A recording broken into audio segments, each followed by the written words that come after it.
Sherry Papini was born on June 11, 1982, in California. Sherry and Keith were each other's first love back in middle school.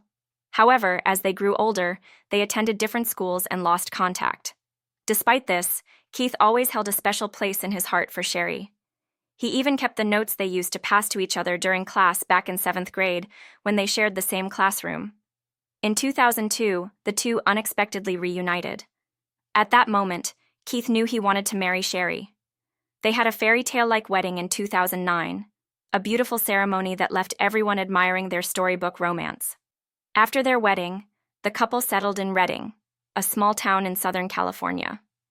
They built a happy life together, raising a 4-year-old son named Tyler and a 2-year-old daughter named Violet. Keith worked as an IT specialist for Best Buy, earning a stable income. Friends and family described him as a hardworking and devoted husband who always cared for his wife and children. Sherry stayed home as a full-time mom, taking care of the household and their kids. People often called her Super Mom because of her dedication, excellent cooking, and graceful manners. The couple enjoyed a peaceful life until one cold autumn day, November 2nd, 2016. That morning, as usual, Keith kissed his wife and kids goodbye before heading to work. Before he left, Sherry mentioned that she planned to go jogging to prepare for an upcoming Thanksgiving marathon in their local community. Later that afternoon, when Keith came home from work, he found the house eerily quiet. Normally, the kids would come running out to greet him with hugs, but today, the house felt strangely empty. Looking into the garage, Keith saw that Sherry's car was still there. He assumed she and the kids had gone out for a walk, so he didn't think much of it. After waiting a while and still seeing no sign of them, Keith tried calling Sherry, but her phone was unreachable. Concerned, he opened the Find My iPhone app on his phone to track her location. The app showed her phone's last known location was near the mailbox, about 2 kilometers from their house. Keith immediately drove to the spot near the mailbox, but Sherry wasn't there either.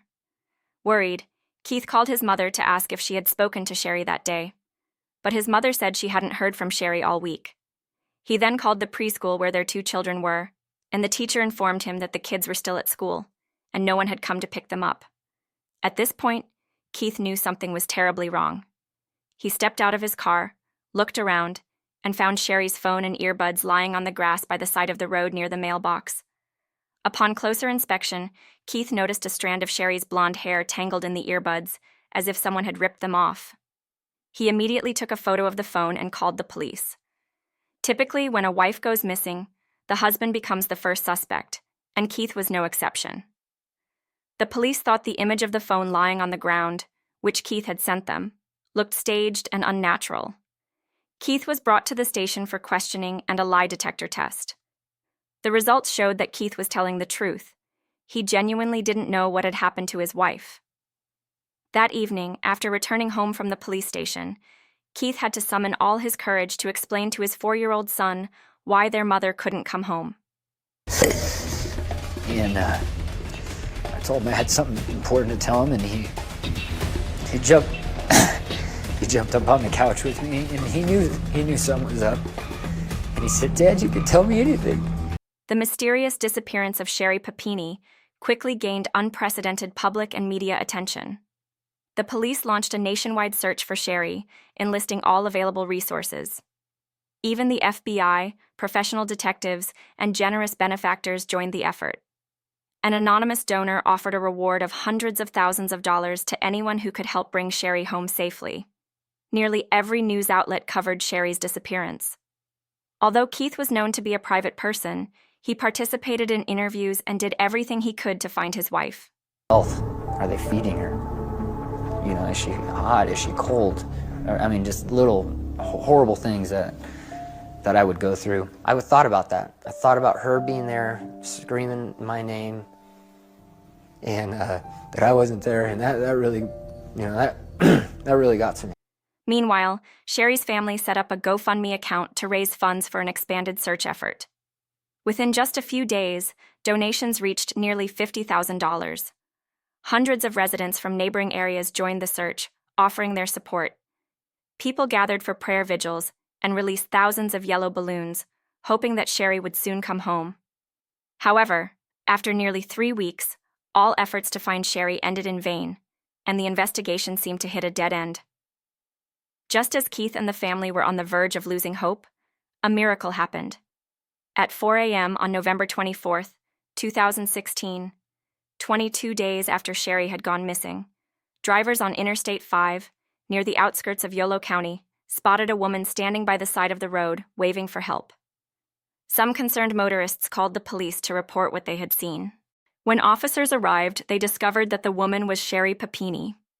She was found in an utterly exhausted and panicked state. Her abdomen was bound with chains, her hands were cuffed, and she was completely disoriented, unable to tell where she was. Seeing her condition, the police immediately took Sherry to the hospital for emergency care. When Keith arrived at the hospital, an officer stopped him, placed a hand on his shoulder, and told him to prepare himself before seeing his wife. Despite the warning, Keith couldn't hold back his emotions when he pulled back the curtain and saw Sherry's face. She was gaunt and frail, her face etched with pain. Her nose was broken, her once shiny blonde hair had been crudely chopped short, her legs were covered in bruises, and her body bore the marks of prolonged torture and beatings. Even more horrifying, her captors had branded her shoulder with a heated metal rod. Overwhelmed with grief, Keith could only cry and hold his wife tightly. In a bed, in her poor face. And I just hugged her, I just held her. I felt like I hugged her for like 20 minutes. I was so happy that she was there, and I was just kissing her all over, and then I got like nauseated just looking at her. Sherry told the police that on the morning of her disappearance while she was jogging, 2 masked Hispanic women in a black SUV approached her. They pointed a gun at her head and forced her into the vehicle. They kept her locked in a dark room, chaining her to a pole and frequently beating and torturing her. Sherry said the women only fed her 1 meal a day and always kept their faces covered. She overheard them speaking Spanish and discussing plans to sell her to a buyer in a human trafficking ring. Sherry recounted that the women pinned her to a table and used a hot metal rod to brand her back as instructed by their buyer. When asked why they eventually released her, Sherry said she didn't know. She recalled hearing a loud argument between the 2 women, followed by a gunshot. A short time later, the younger woman came to her, covered her head with a black bag, and led her to a car. After hours of driving, they dropped her off near the highway. Sherry managed to remove the bag and ran out to the road to seek help. Sketches of the 2 Hispanic women, based on Sherry's description, were quickly released to the public to aid the investigation. Following Sherry's account, the police focused all their resources on tracking down the 2 women. However, her case raised several red flags. First, the branding on Sherry's back appeared to be random characters with no connection to any human trafficking organization. Second, it's rare for kidnappers to suddenly change their minds and release a victim without demanding a ransom. Third, Sherry's statements became increasingly inconsistent. She claimed she had struggled with one of the women, causing her to fall and sustain a large cut on her ankle. Yet, when police examined her, there was no evidence of such an injury. Fourth, Sherry seemed reluctant to help the police catch the suspects, insisting that she wanted the investigation to end since she was safely home. She explained that she didn't want the younger woman, who she claimed had saved her life, to be arrested. Despite being her captor, this woman was also the one who released Sherry back to her family. The most suspicious detail, however, was the DNA found on Sherry's clothing. Forensic results revealed it belonged to a man, even though Sherry insisted only 2 women were involved in her abduction. The police began to suspect her story and decided to dig deeper into her past. Between 2000 and 2003, Sherry's father had called the police twice regarding her behavior. The first time, he accused her of stealing from the family home. The second time, he reported that Sherry had forged his signature to withdraw money from his account without permission. Relatives also recounted an incident where Sherry had an argument with her mother, cut her own arm, and then blamed her mother for the injury. In 2006, Sherry married a military sergeant named David Dreyfus.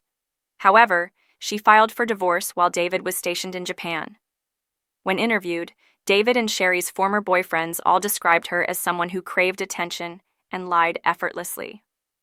By March 2022, after 5 years of investigation, DNA from Sherry's clothing finally produced a match, thanks to advancements in genealogy websites.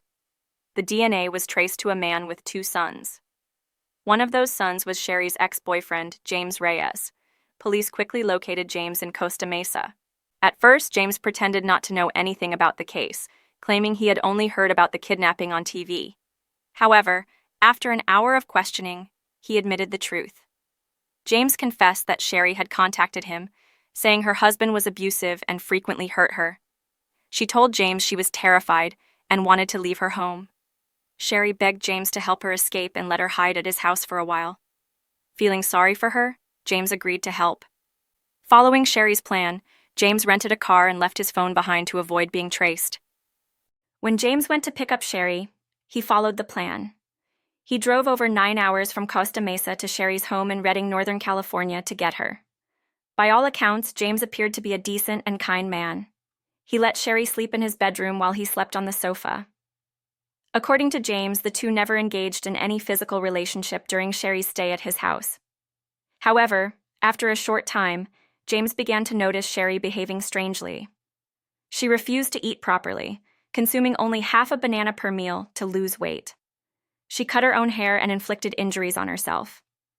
Sherry even asked James to heat a metal rod and brand her back with it. James couldn't make sense of what was happening, but feeling trapped, he reluctantly went along with her requests. Before Thanksgiving, Sherry told James she missed her children and wanted to go back home. Once again, James complied with her wishes. In the early morning hours of November 24, 2016, James dropped her off in a deserted area near the highway. After gathering enough evidence, the police summoned both Sherry and Keith to the station for questioning. Even though the police already knew the truth, they acted compassionately and asked Sherry if she wanted Keith to leave the interrogation room. Unaware that her story had unraveled, Sherry kept up her act and said she wanted her husband to stay because he made her feel safe. Naturally, Keith wanted to remain and hear what was going on. The police showed the couple photos of the table in James's house, where Sherry had claimed she was branded. They also presented images of other parts of James's home and asked if they looked familiar. Sherry started to panic but continued to deny any connection, claiming she couldn't remember clearly because it had been too long. The police then informed her that they had already interrogated James, and he had confessed everything. Keith was shocked to learn the truth. He immediately moved his chair away from Sherry, visibly distraught, while Sherry still stubbornly refused to admit to her lies. By March 2022, Sherry was released on bail after paying $120,000. She faced court charges for fraud and providing false statements to law enforcement. In September 2022, Sherry was sentenced to 18 months in prison and fined $300,000. After the truth came to light, Keith filed for divorce and was granted full custody of their children. Speculation about Sherry's motive for faking her disappearance ran wild. Some believed she craved fame and attention, while others thought she wanted to raise money through charity campaigns to pay off debts. There were also those who suspected that Sherry had been secretly communicating with other men behind Keith's back and staged the kidnapping to make Keith pay more attention to her and love her more, preventing him from leaving if he discovered her infidelity. Whatever the motive, it was clear that Sherry's behavior was far from normal. She was manipulative, often playing the victim by crying and appearing vulnerable to gain sympathy and control others. People couldn't help but feel sorry for Keith, a devoted husband who loved his wife wholeheartedly.